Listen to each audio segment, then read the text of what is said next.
Alhamdulillah bi ni'matihi tatimmus shalihat. Asyhadu an la ilaha illallah wahdahu la syarika lah wa asyhadu anna Muhammadan abduhu wa rasuluhu la nabiyya ba'dahu. Allahumma shalli wa sallim wa barik ala Muhammad wa ala alihi wa ashabihi wa man tabi'ahum bi ihsanin ila yaumiddin. Amma ba'du fa ya ibadallah, inni usikum wa nafsi bittaqwallah wa ta'atihi faqad fazal muttaqun. Ya ayyuhalladzina amanu taqullaha haqqa tuqatih wa la tamutunna illa wa antum muslimun. Isma'u qala Allah ta'ala fil Qur'anil Karim. A'udzu billahi minasy syaithanir rajim. Walladzina amanu wa hajaru wa jahadu fi sabilillah walladzina awaw wa nasaru ulaika humul mu'minuna haqqan lahum maghfiratun wa rizqun karim. Dan orang-orang yang beriman dan berhijrah serta berjihad di jalan Allah dan orang-orang yang memberi tempat kediaman, memberi pertolongan kepada orang-orang muhajirin, mereka itulah orang yang benar-benar beriman. Mereka memperoleh ampunan dan rezeki nikmat yang mulia. Surat Al-Anfal ayat 74. Bapak-bapak, saudara, hadirin kaum muslimin sidang jemaah Jumat rahimakumullah. Mari kita bersyukur kepada Allah Subhanahu wa taala. Alhamdulillah, Allah masih memberikan kepada kita nafas untuk bisa hidup. Allah memberikan kepada kita waktu untuk memperbaiki ibadah kita, memperbaiki jalan kehidupan kita. Salawat dan salam tidak lupa pula kita mohonkan kepada Allah. Semoga Allah curah tumpahkan untuk kekasihnya yang kita semua, Nabi Muhammad SAW.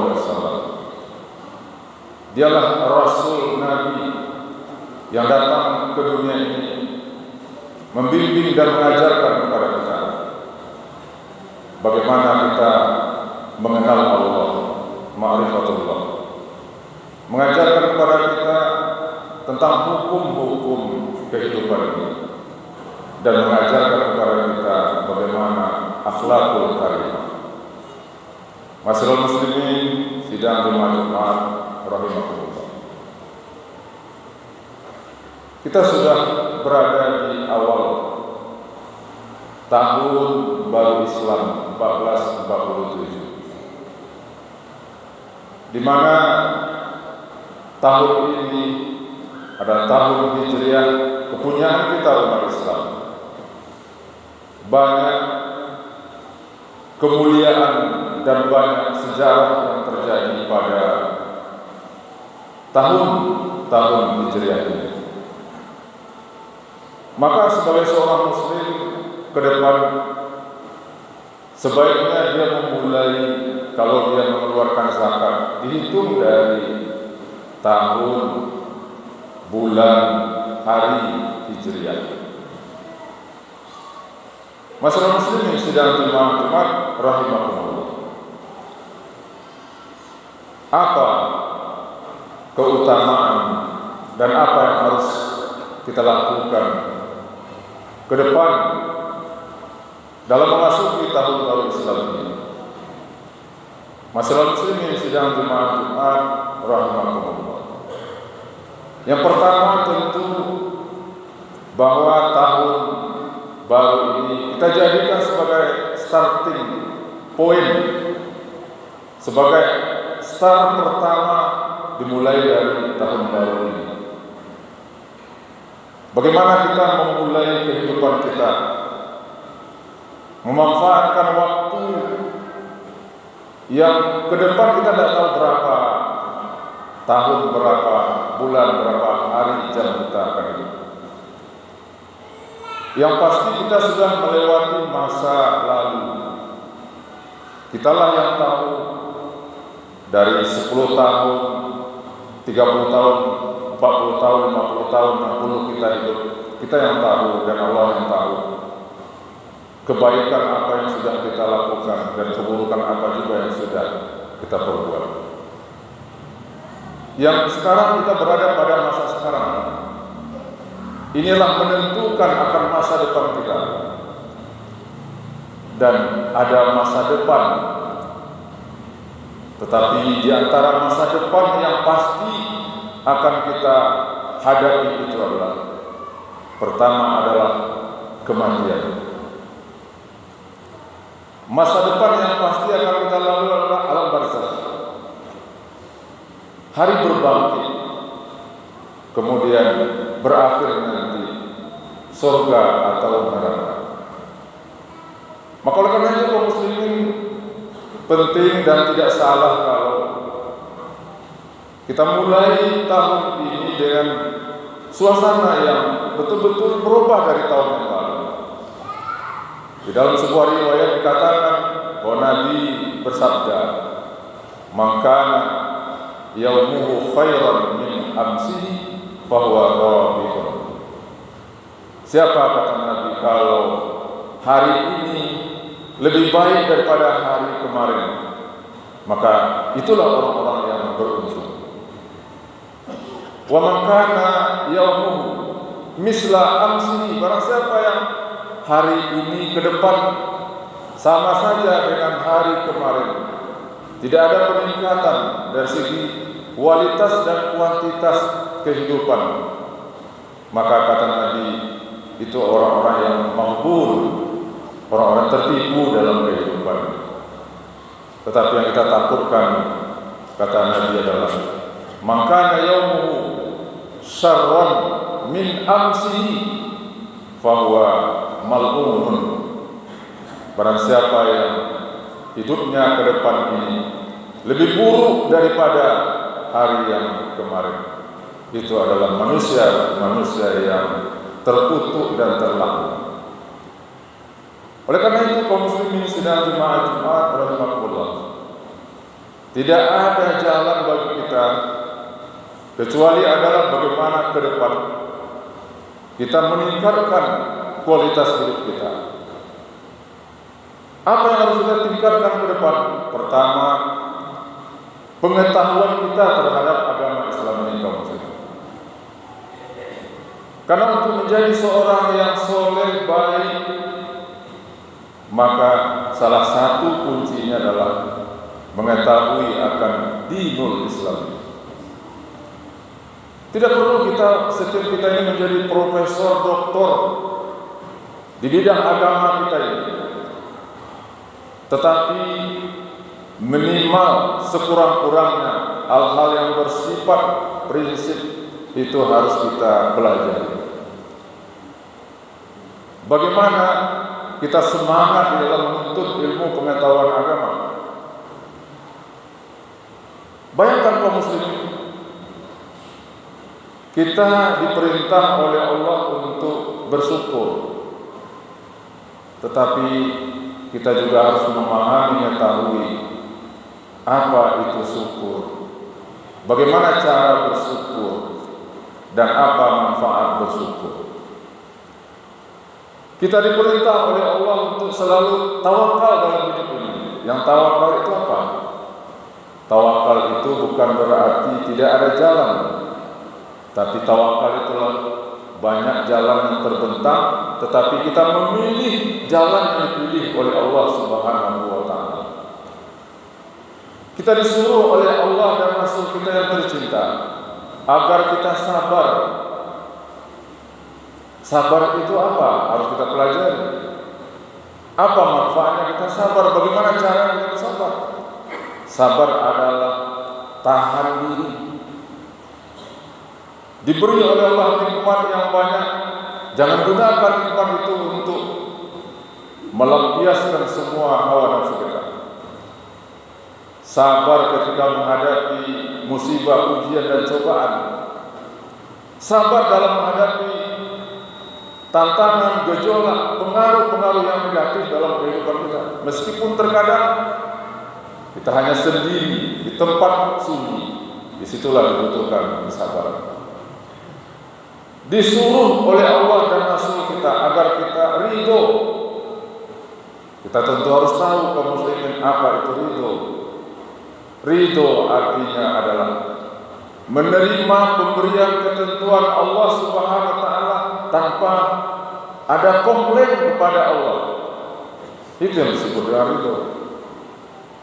Disuruh kita oleh Allah Subhanahu wa taala agar kita hidup qanaah.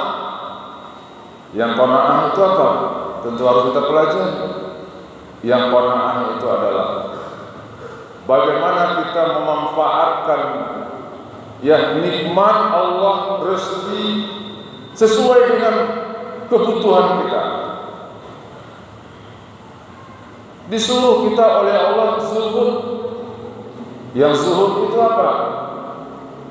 Yang zuhud itu adalah bagaimana kita mempergunakan nikmat Allah itu sesuai dengan kebutuhan. Walaupun kita bisa berbuat apa saja, tetapi itulah perintah Allah Subhanahu wa taala.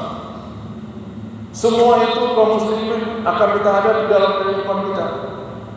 Maka oleh karena itu tidak ada jalan bagi kita sebagai seorang muslim. Harus memiliki semangat tahun baru untuk yuk kaum muslimin kita memiliki semangat yang tinggi dalam mempelajari agama Islam. Tirulah bagaimana sahabat dulu, para generasi tabi'in, tabi'in yang mereka bukan main antusias dalam mencari buku pengetahuan. Kita tidak perlu, mungkin kita tidak bisa kita menjadi pakar tafsir, pakar hadis, pakar hukum, dan apa. Tetapi yang pokok-pokok yang penting dalam persoalan akidah kita harus mengetahui. Itulah yang diajarkan oleh ulama-ulama kita. Ada namanya sifat Allah, ada perbuatan Allah, ada wujud, ada qidam, mukhalafatu lil hawadis, wahdaniyah, qiyam bi nafsi. Itu kan harus kita pelajari kaum muslimin. Umpamanya wujud, apa itu wujud? Allah itu ada. Allah itu ada, tidak perlu harus kita buktikan. Tidak sama seperti orang-orang ateis, orang komunis. Yang ada itu kalau bisa dirasakan dan dilihat. Tapi bagi kita sebagai seorang muslim, Allah itu ada. Bukti Allah itu ada. Ini wujud kita. Itu disebut oleh pakar-pakar tasawuf, oleh para filosof. Man arafa nafsahu faqad arafa rabbah. Kenali diri. Insya Allah kalau kita kenal dengan diri kita, maka kita akan kenal Allah. Dari mana kita datang, sedang di mana kita sekarang, dan kemana kita akan pulang. Itu yang disebut dengan man arafa nafsahu. Apalagi yang kita belajar dari muslim dalam hidup ini, hukum-hukum yang berkaitan masalah makanan halal dan haram. Bagaimana sistem bimbingan Nabi, bimbingan Allah dalam mencari rezeki. Bagaimana dalam tatanan sosial memenuhi kebutuhan biologis. Itulah yang diatur oleh Islam dalam suatu hukum namanya perkawinan. Kalau tidak tahu seorang muslim yang seperti itu, maka dia akan terjebak dalam pola hidup 7-Eleven, kumpul kebo, LGBT dan segala macamnya, yang semua itu akan merusak tatanan kemuliaan daripada seorang manusia. Masyaallah muslimin sidang jemaah Jumat Waliman. Kita berada pada bulan Muharram. Muharram itu berasal dari kata harrama yuharrimu tahrim, muharram. Ihram, hurmatan. Apa artinya Muharram? Di mana satu dari 4 bulan yang diharamkan. Diharapkan kita melakukan perbuatan yang dicela oleh Allah SWT. Kalau kita lakukan di bulan ini, maka dosanya berlipat-lipat. Kalau kita bicara tentang Muharram, lain kata namanya hurmatan, diharamkan. Hakikatnya kaum muslimin, kalau seseorang manusia terjebak dalam melakukan perbuatan yang diharamkan, sebutlah umpamanya korupsi, sebutlah umpamanya perbuatan prostitusi atau zina, sebutlah umpamanya perbuatan yaitu minum minuman keras atau berjudi. Itu kan perbuatan diharamkan. Maka si pelaku yang melakukan perbuatan diharam tadi, maka hilanglah kehormatan ini. Itu makna Muharram dengan hormatan. Dan itu sudah menjadi hukum alam sunatullah dan hukum sosial kaum muslimin. Bagaimana kalau seseorang melakukan perbuatan yang haram, maka hilang kehormatan dirinya, hilang kehormatan keluarganya, hilang kehormatan yaitu nasabnya. Maka itu Allah melarang kepada kita untuk melakukan perbuatan-perbuatan yang diharamkan. Ini makna bulan Muharram. Apalagi kaum muslimin di bulan Muharram ini, menurut catatan sejarah, bulan yang sangat mulia. Banyak peristiwa-peristiwa yang terjadi di bulan Muharram ini yang harus kita pelajari, yang harus kita ketahui. Bukankah di bulan Muharram ini dulu Nabi Adam diciptakan oleh Allah? Berapa lamanya Nabi Adam di dalam surga? Ada perbedaan pendapat, ada 60 tahun, ada 70 tahun. Tapi karena rayuan iblis, Nabi Adam melakukan pelanggaran, diusir oleh Allah dari surga. Lalu sebelum turun dari surga, Allah ampuni dosa Nabi Adam di bulan Muharram, tanggal 10 Muharram. Turun ke bawah. Bagaimana Nabi Nuh alaihissalam dulu selamat dengan orang-orang yang soleh dan patuhnya, terdampar di sebuah bukit namanya Bukit Jad, tanggal 10 Muharram. Bagaimana Nabi Yusuf alaihissalam dikeluarkan dari penjara setelah mendekam dalam penjara beberapa tahun pada tanggal 10 Muharram. Bagaimana Nabi Ibrahim alaihissalam dulu dibakar oleh Raja Namrud, tapi keluar dari bara api yang besar itu tak selai rambut pun yang terbakar, karena Allah mengatakan, ya naru kuni bardan ala Ibrahim, salaman ala Ibrahim. Bagaimana dulu Nabi Musa alaihissalam menyelamatkan kaumnya dari kejaran Fir'aun pada tanggal 10 Muharram. Masih banyak kaum muslimin. Tapi yang intinya bahwa bulan Muharram adalah bulan yang sangat dimuliakan. Itulah sebabnya Nabi kita mengajarkan bahwa tanggal 10 Muharram nanti kita disunahkan untuk berpuasa pada tanggal 10 Muharram itu. Apa manfaatnya? Menghapuskan dosa kita setahun yang lalu. Tidak ada di antara manusia yang tidak melakukan perbuatan dosa, perbuatan kesalahan. Karena Nabi sudah mengatakan, kullu bani Adam khata'un. Seluruh anak cucu Adam itu melakukan kesalahan. Tetapi ujung hadisnya, wa khairul khata'in at-tawwabun. Sebaik-baik orang yang bersalah adalah orang taubat. Allah lebih mencintai seseorang yang pernah berbuat dosa dan maksiat tetapi dia takut dengan kesalahannya tadi, lalu dia bertobat kepada Allah, daripada seseorang yang memiliki amal ibadah yang banyak tetapi dia merasa suci dan menyombongkan diri. Inilah kaum muslimin pesan mungkin di awal tahun baru Islam 1447 ini. Semoga kita mulai kehidupan kita dengan semangat yang baru, semangat hijrah. Fa'tabiru ya ulul absar